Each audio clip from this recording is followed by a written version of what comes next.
Hey there, Coachella Valley. Willie with Smart Tech Security here, and today we're here to show you some security and automation how-tos.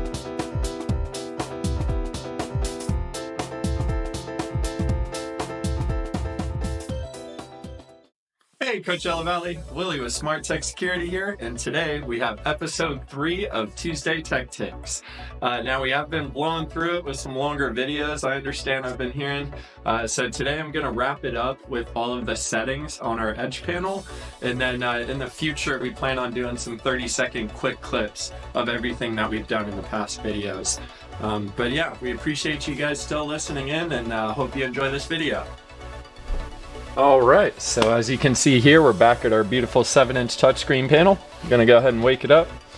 Now in the bottom right hand corner here, you're going to have a little cog wheel that's going to be for our settings. So I'm going to go ahead and hit that, enter in our master code, which I hopefully covered up well, and we have our settings here. So we have a whole bunch to look at. I'm really just going to go through the priorities with you guys. There are some features here that you might not really need to mess with, something like onboard camera.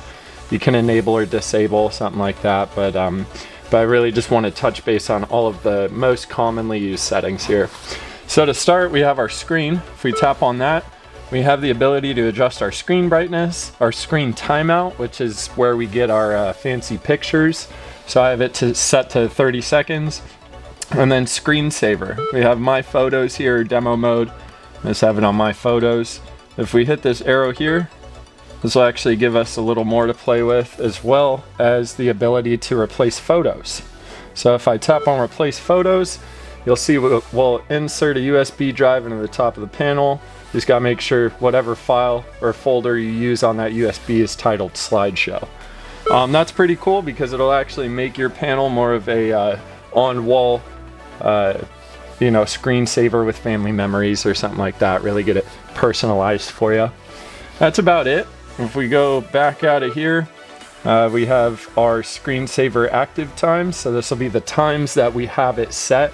Some people like it to go fully black at around 6 o'clock, so that way it's nighttime rolls around, you want it as dim as possible in your hallway or whatever. You can always adjust it accordingly. And then at the bottom we have our clean mode. This is where you're going to go to disable the screen for 30 seconds. So you could actually wipe this thing down without accidentally tripping off any of the options like arming or the keypad panics. Never want to do that. So that'll be it for screen settings. Now I go back out of here, we got sounds. Sounds is where I go to adjust my chime volume for the doors when they open. Keypad volume is going to be the little tapping noises every time you select on something. System enunciation is actually going to be when the keypad says system is armed away, system disarmed, system armed stay, things like that. And then doorbell chime volume, that's only if you have an alarm.com doorbell attached to the system. If you have a Ring or anything like that, it's going to be irrelevant. And then trouble alerts. Trouble alerts are going to show us, if there's any problems with our system. Some people like to dial that down because you do get notified on your phone and in the top right hand corner if there ever is any trouble. So you can always change those volumes at your discretion. Then we go back out of there. Next one we have is network. This is pretty much always going to stay the same unless you change your actual router settings or anything like that. If you ever do, you can just hit wireless. Find your Wi-Fi zone or Wi-Fi name, I guess, in this list here. Select it, put in your name or your password, hit join, and then you're good to go. We do set that up for you at install, so this is really only if you ever change those settings in the future. Then we have users here. We have a video in the past on how to change user codes, so I don't need to get into that. Down here we have bypass sensors. This is where you could go to select which doors or windows you'd like to leave open. Some people like to leave their master bedroom window open at night, catch a nice breeze or something like that. You can go ahead and bypass that while the rest of the system remains armed. So that comes in handy depending on your circumstance. Next up, we have our sensor chimes. Love this one. You can customize each zone with their individual noise. So here we have them all set to our ding ding. It's one of the best, but you have a couple of other options that are a little more aggressive, like something like that. But we just keep it on our standard ding ding, just because that's nice and mellow. But yeah, you can go through each one of your zones and actually customize what sound they make. Outside of that, we have our onboard camera, like I was talking about earlier. You can enable or disable it, or you can actually choose when it will take a picture. So when the system is disarmed, armed, if there's ever an alarm or an invalid code use, you can adjust your settings there based on what you want to see. I like to see it all, so I have it all. All right, date and time we don't have to worry about. We're connected to our cellular service that updates times for daylight savings and everything like that, so we don't have to worry about it. Language, keep that on English. We're all good there. System test is kind of fun. This is where you can go if you actually wanted to test all of your zones individually.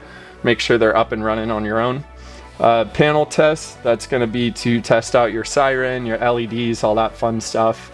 Cell radio test, not so relevant for the end user, but you can always go ahead and hop in there and see how your communication is doing. Anything under 2 is obviously going to be not ideal, but we do evaluate that at the install, so that should always be in a good place by the time we leave. And then network test, that's where you can test your Wi-Fi, make sure you got a good connection there. So we hit our back button, and that's pretty much it. It's going to do auto firmware updates, but if it ever doesn't, you'll see it populate here for you. And then installer toolbox, we're not going to worry about. That's only for professional access. So with that being said, I think we are good to wrap up our series here. And that's a wrap for today's video, ladies and gentlemen. Thanks for watching. If you enjoyed your time here today, feel free to like, share, and follow us on all of our social media platforms. But yeah, we look forward to you guys continuing to watch our videos, and we hope we can offer you some support now and in the future. Thanks again, and have a safe day, everybody.